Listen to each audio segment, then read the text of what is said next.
of Allah, the most merciful and the most beneficent. Assalamu alaikum to everyone and very good morning to all of my dear students. I am your teacher of subject English. So let's start today's lecture. Let me tell you about day and date. So dear students, today is 15th of January 2021 and day is Friday. Okay, let's move ahead to see the topic of today's lecture. And the topic of today's lecture is present continuous tense. Today we are going to do present continuous tense. Okay, here you go, you can see present continuous tense. In the first of all, you can see a line, a straight line. In the mid there is a present and then past and then future. Means you know the meaning of present, past and future. Present meaning जो अभी जो कुछ भी हो रहा है, ठीक है, हाल में जो बात हो रही है उसको कहते हैं. और पास्ट है जो गुजर चुका है, यानी कि यस्टरडे. And present today. और फ्यूचर टुमारो, यानी कि जो आप काम कल करोगे. ठीक है, okay. The present continuous tense is formed from the present tense. Present continuous tense जो है उसको लिया गया है प्रेजेंट टेंस से, ऑफ द वर्ब जो कि कोई काम कर रहा है be, and the present participle I N G form of a verb. ठीक है, यानी कि जो काम जो कि हो रहा है, यानी कि means you are writing, reading, write, read, drink. तो ये जो काम हो रहा है उससे, ठीक है. And after verb will add I N G. Present continuous tense I am. You can see the first of all.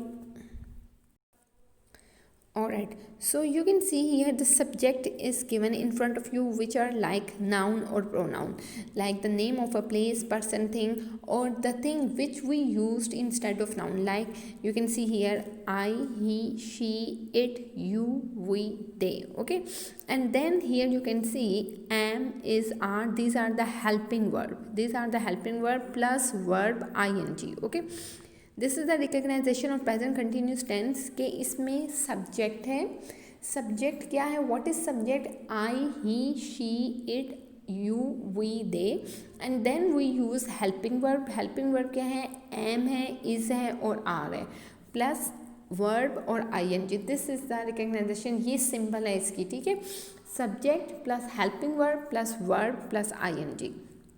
Next you can see here we use the present continuous tense to talk about something that is happening at the moment of speaking. यानी कि वही बात होगी which I just tell you कि present continuous tense एक ऐसा tense है जिसमें हम बात कर रहे हैं जो कि अभी कुछ भी हो रहा है. The thing which is happening right now, जो कुछ अभी हो रहा है उसकी हम बात करें, that is called present continuous tense. ठीक है, okay. We use the present continuous tense to describe a temporary event or situation. हम present continuous tense को use करते हैं to describe, जिसमें हम बयान कर सकते हैं a temporary event और situation. यानी कि temporary तौर पे क्या event है और क्या situation है, क्या situation हो रही, कौन सी हालात हैं, कौन सी situation है, उस चीज़ को हम बयान करते हैं. ठीक है, present continuous tense में. We frequently use the present continuous to speak about planned future action. Means I am going to do that by tomorrow. कि मैं ये काम करने लगी हूँ लेकिन tomorrow, कल. Means I am confirm of it, I am sure about it. So मैं उसको बोलूँगी कि मैं ये कल काम करूँगी. उसको आप future की तो planning बता रहे हैं, but it would be include in the present continuous tense. ठीक है. Here you go from your grammar book. पहचान इसकी ये है, ये फेल हाल जारी है, प्रेजेंट कंटिन्यूस है. इसमें किसी काम का करना, होना या सहना जारी हालत में पाया जाता है. उर्दू फ़िक्रे के आखिर में रहा है, रही है, रहे हैं वगैरह आता है. ठीक है, यानी कि वो ख़त लिख रहा है, वो पढ़ रहा है, वो स्कूल जा रहे हैं, वो खाना खा रहे हैं. अब रहा है, रही है, रहे हैं. ठीक है, ये उर्दू के फ़िक्रे की पहचान है. आपने उसको प्रेजेंट कंटिन्यूस में कहना है. इसमें किसी काम का करना या होना किसी हालत में जारी रहता है. Now you can see a simple sentence structure. Simple sentence का स्ट्रक्चर क्या है? Subject plus is, are, am plus first form plus verb plus I N G plus object. यानी कि subject then verb plus structure of the sentences is subject जो कि comprises on the noun और pronoun है. Subject है he, she, it, I, we, they, you और any name. Then verb में helping verb आएगा इज, एम, आर. और then verb क्या है, वॉक है, राइट है, गो है, ड्रिंक है, रन है, एक्सेट्रा, ठीक है। और देन ऑब्जेक्ट क्या है, जो काम हो रहा है। Negative sentence structure, subject plus is am are plus not plus first form plus verb ING plus object, ठीक है। After is am are will put here not and then interrogative sentence structure is am are plus subject first form plus verb ING, okay. Only you need to remember this thing that we put helping verb like is MR plus we use first form of verb ING, ठीक है। and then object, you can see the tenses given here in Urdu। वो बाग में खेल रहा है। अब देखिए वो की क्या इंग्लिश है, ही। रहा है से आपको पता चलेगा ये प्रेजेंट कंटिन्यूस टेंस है। He is playing in the garden, he is playing in the garden, वो बाग में नहीं खेल रहा है। He is not playing in the garden, क्या वो बाग में खेल रहा है। अब हेल्पिंग वर्ब को पहले ले आएंगे सब्जेक्ट से पहले, is he playing in the garden and plus question mark, ठीक है।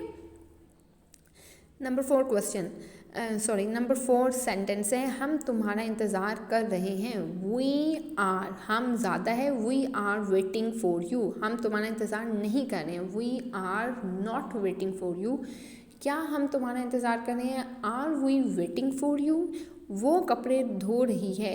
She is washing the clothes, वो कपड़े नहीं धो रही है। She is not washing the clothes, क्या वो कपड़े धो रही है। Is she washing the clothes.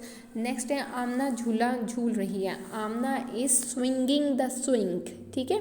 आमना झूला झूल रही है, आमना इज़। अब इज़ क्या है, हेल्पिंग वर्ब है। स्विंग क्या है, वर्ब है और plus ING। Amna is swinging the swing, Amna झूला नहीं झूल रही है। Amna is not swinging the swing, क्या आमना झूला झूल रही है। Is Amna swinging the swing और क्वेश्चन मार्क, ठीक है। That's all for today's lecture. 31 page, you have to do this on your grammar book, आपको ये अपनी ग्रामर की बुक में काम करना है। Homework is this, do page 31 of grammar. So dear students, I tell you each and every sentence by translating into English. You have to first make the affirmative sentence, then make it into negative, and then make it into interrogative. Do the same with the rest of the sentences, okay. Take care of yourself, have a nice weekend, remember me in your prayers. Allah Hafiz.